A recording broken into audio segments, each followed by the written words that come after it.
Hello friends, welcome to your channel astro hidden facts by doctor Sharma ji. आज हम कर्क राशि वालों के लिए बात करेंगे और 11 मई से 15 जून तक जो है वो प्रिडिक्शन करेंगे। और इस टाइम में 4 ग्रहों का राशि परिवर्तन हो रहा है और शनि देव महाराज का नक्षत्र परिवर्तन हो रहा है। तो अगर आप कर्क राशि वालों की कुंडली भी देखें तो राहु केतु की एक तरफ जो है, एक ही एक्सेस के एक तरफ सारे के सारे ग्रह जो हैं वो चल रहे हैं। और ये सारे ग्रह अगर कुंडली में अगर आप हाफ साइड से देखें इसको, तो ये राइट साइड में है और ये दिन के उजाले वाले पक्ष में जो है सारे ग्रह हैं, तो ये एक अच्छी बात है। तो सबसे पहले हम बात करते हैं मंगल ग्रह की। मंगल देव यहाँ पर 11 मई को नवम भाव से दसम भाव में अपनी स्वराशि में, जो मेष राशि है, उसमें ये आ गए हैं। और ये मंगल की मूल त्रिकोण राशि है। मंगल देव यहाँ पर दसम भाव में कैरियर के क्षेत्र में आए हैं, तो ये कार्य क्षेत्र को सुधार करने के लिए यहाँ पर आए हैं। मंगल लगभग 40 से 45 दिन एक राशि में रहते हैं, तो ये लगभग 18 महीनों के बाद यहाँ पर आए हैं। और मंगल देव यहाँ पर दिग्बली होते हैं। मेष राशि में दसम भाव पर वो दिग्बली होते हैं और ये यहाँ पर जो है काफी पावरफुल हो जाते हैं। तो यहाँ पर जो इनका मूल स्वभाव है, जो इसमें, क्योंकि मंगल ग्रह में एनर्जी काफी ज्यादा होती है और साहस का ये मंगल जो प्रतीक है, इस टाइम जो है मंगल देव यहाँ पर अत्यधिक पावरफुल पोजीशन में रहेंगे और जो कैरियर में सक्सेस है उसके लिए ये उत्तरदायी यहाँ पर होंगे। यहाँ पर जो व्यक्ति सर्विस में हैं, कॉरपोरेट सेक्टर में हैं, उनका व्यवहार एक लीडरशिप की तरह यहाँ पर होगा। इंजीनियरिंग के क्षेत्र में, स्पोर्ट्स के क्षेत्र में और मिलिट्री ऑर्गेनाइजेशन में जो भी लोग कार्यरत हैं, इस टाइम उनकी जो पोजीशन है वो काफ़ी रेस्पेक्टफुल यहाँ पर रहेगी और वो काफ़ी जो है प्रभावकारी यहाँ पर रहेंगे। तो इस समय, क्योंकि मंगल यहाँ पर काफ़ी पावरफुल हैं और उसमें एनर्जी काफ़ी ज़्यादा है, इसलिए कर्क राशि वालों से ये अपेक्षा की जाती है कि वो थोड़ा डिसिप्लिन में रहें, तो वो उनके लिए ये बहुत उन्नति कारक होगा। यहाँ से मंगल अपनी लगन भाव को देख रहे हैं फोर्थ दृष्टि से, 1 2 3 4 फोर्थ दृष्टि से यहाँ से देख रहे हैं और ये उनकी मित्र राशि है।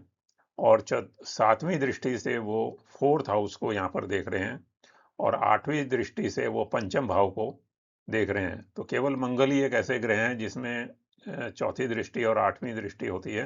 बाकी सातवीं दृष्टि जो है वो सभी ग्रहों में वो रहती है। तो यहाँ से मंगल क्योंकि अपनी राशि को देख रहे हैं और फोर्थ हाउस को देख रहे हैं और पंचम हाउस को यहाँ से देख रहे हैं, तो यहाँ पर क्या है कि जो संतान संबंधी उन्नति है वो होगी। और जमीन वगैरह या प्रॉपर्टी वगैरह अगर किसी को बनानी है, हाउस वगैरह परचेज करना है, जो इच्छुक हैं उनके लिए ये एक अच्छा समय है। क्योंकि मंगल देव यहाँ पर एनर्जी और साहस के प्रतीक हैं और ये उनका मूल गुण है।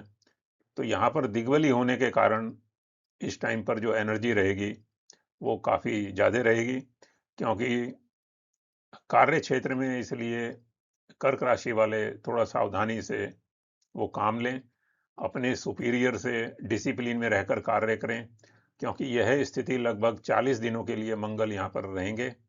और साथ में अगर आप देखें तो केतु भी जो हैं अभी वो वाणी क्षेत्र में बैठे हुए हैं, इसलिए जो आपका व्यवहार होना चाहिए वो एक अच्छा व्यवहार जो है वो इस टाइम तक होना चाहिए। और अब हम दूसरी बात करते हैं बुध देव की। बुध देव यहाँ पर 15 मई को आएंगे। अभी बुध देव जो हैं वो दसम भाव में हैं, लेकिन 15 मई को वो दसम भाव से वो एकादश भाव में यहाँ पर आ जाएंगे। बुध लाभ भाव में आने की वजह से, क्योंकि द्वादश भाव के स्वामी वो लाभ भाव में बैठे हैं और द्वादश भाव के और पराक्रम भाव के स्वामी यहाँ पर बैठने की वजह से थोड़ा अभी जो है खर्चा होने की संभावना भी व्यक्त की जा रही है। लेकिन अगर आप इसका दूसरा पक्ष देखें तो शुक्र देव जो हैं वो भी यहाँ पर 14 मई को वो यहाँ से यहाँ पर जो है वो चले जाएंगे। कल शुक्र देव यहाँ से चले जाएंगे। तो बुध जो हैं वो शुक्र की राशि में रहेंगे और शुक्र देव जो हैं वो बुध की राशि में रहेंगे। तो ये जो आपस में एक दूसरे की घरों की जो अदला बदली इनकी हुई है, तो इसलिए दोनों एक दूसरे को यहाँ पर ये कंट्रोल करेंगे। तो ना ये वाला घर इनका नुकसान करेगा, ना ये वाला घर जो है इनका कुछ नुकसान करेगा।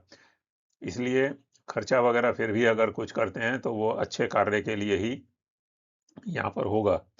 और सातवीं दृष्टि से जो बुध है वो पंचम भाव को देख रहे हैं और पंचम भाव बुद्धि का होता है, संतान का होता है, क्रिएटिविटी का होता है और लव रिलेशनशिप्स का होता है। इसलिए जो भी आप इस टाइम पे कार्य करेंगे उसमें सफलता मिलेगी, क्योंकि बुध देव जो हैं वो बुद्धि के कारक हैं। और बुध के साथ ही सूर्य देव, बुध यहाँ पर जो हैं वो आ जाएंगे आपके 15 मई को, और साथ में जो सूर्य देव हैं वो भी 15 मई को यहाँ पर आ जाएंगे। अभी तक सूर्य देव यहाँ पर अपनी उच्च राशि में थे, दसम भाव में, तो यहाँ पर भी उन्होंने एक बहुत अच्छा कैरियर के क्षेत्र में काम किया है। और अब जो हैं वो सूर्य देव बुध के साथ में शुक्र की राशि में यहाँ पर आ जाएंगे लाभ भाव में। तो यहाँ पर आने की वजह से सूर्य देव जब एकादश भाव में आएंगे और आय भाव के स्वामी होकर जो है, क्योंकि सेकंड हाउस है ये, आय भाव का स्वामी है, यहाँ के स्वामी अगर यहाँ पर आते हैं और मित्र ग्रह के साथ बैठे हैं, इसलिए आय के साधन में प्रबल वृद्धि होने के योग बना हुआ है।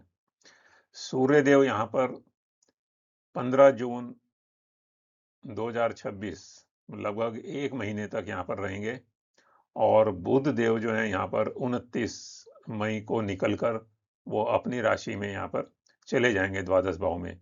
इसलिए 15 दिन जो हैं बुध के, विशेषकर सूर्य के साथ, सूर्य देव के साथ वो बुद्धि भाव को यहाँ पर देखेंगे। इसलिए आप जो निर्णय लेंगे उनमें मैच्योरिटी होगी और करेक्टनेस उसमें जो है वो दिखाई देगी। अब हम बात करते हैं शुक्र देव की। शुक्र देव वो द्वादश भाव में यहाँ पर चले गए हैं। ये जाएंगे यहाँ पर 14 मई को। 14 मई को जो शुक्र देव हैं वो एकादश भाव से द्वादश भाव में यहाँ पर जाएंगे और शुक्र जो हैं वो एकादश भाव के स्वामी, लाभ भाव के स्वामी हैं और चतुर्थ भाव के स्वामी वो द्वादश भाव में यहाँ पर गए हैं। इसलिए थोड़ा बहुत जो है, क्योंकि अभी तो फिर बुध और शुक्र यहाँ पर 29 मई के बाद दोनों साथ साथ हो जाएंगे। लेकिन क्योंकि फिर उसके बाद शुक्र यहाँ के स्वामी यहाँ पर गए हैं तो थोड़ा सा आपको जो है खर्चा होगा और वो अच्छे कार्यों के लिए ही खर्च होंगे, क्योंकि शुक्र जो है वो चतुर्थ भाव के स्वामी और मंगल देव की जो दृष्टि है वो भी शुक्र की राशि में यहाँ पर फोर्थ हाउस में वो पड़ रही है। इसलिए स्थान परिवर्तन का भी इस टाइम पर कुछ जो लोग सर्विस में हैं उनका स्थान परिवर्तन भी हो सकता है, क्योंकि चतुर्थ भाव के स्वामी जो हैं वो द्वादश भाव में यहाँ पर चले गए हैं। और पांचवा परिवर्तन अगर आप देखें यहाँ पर तो शनि देव का यहाँ पर है। और शनि देव अभी तक ये उत्तर भाद्रपद के फोर्थ चरण में थे, जो कि शनि का ही नक्षत्र है। और ये अब यहाँ पर 17 मई को रेवती नक्षत्र में ये यहाँ पर चले जाएंगे, जो कि बुध का नक्षत्र है, और लेकिन रहेंगे मीन राशि में ही और भाग्य भाव में ही ये यहाँ पर रहेंगे। शनिदेव जहाँ पर भी बैठते हैं वहाँ के कार्य में थोड़ा सा विलंब उसमें देखने के लिए मिलता है। अब क्योंकि शनि यहाँ पर करीब करीब इनको 1.25 साल हो चुका है और 1.25 साल ये लगभग अभी और रहेंगे। इसलिए काम तो ये कर रहे हैं, लेकिन काम में थोड़ा सा विलंब जो है वो होता है। लेकिन रेवती नक्षत्र में आने से, क्योंकि अब बुध का नक्षत्र है, तो उसमें थोड़ा सा कार्य जो है वो थोड़ा सा जल्दी होंगे।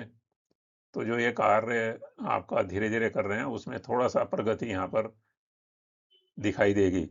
लेकिन आप जो है अपना कोई भी कार्य है, कर्क राशि वाले, वो केवल अगर डिसिप्लिन में करके चलेंगे, क्योंकि शनि देव जो हैं वो केवल मनुष्य की जो है वो प्रतीक्षा या परीक्षा जो है वो उसको लेते हैं। तो सभी कार्यों में अगर आप डिसिप्लिन में रह के काम करेंगे तो सभी कार्यों में उसमें सफलता मिलेगी। क्योंकि यहाँ से ये जो है आय भाव को भी देख रहे हैं, पराक्रम भाव को भी देख रहे हैं, और 7, 8, 9, 10 और 10वीं दृष्टि से ये जो है छठे भाव को भी यहाँ पर देख रहे हैं। तो भाग्य भाव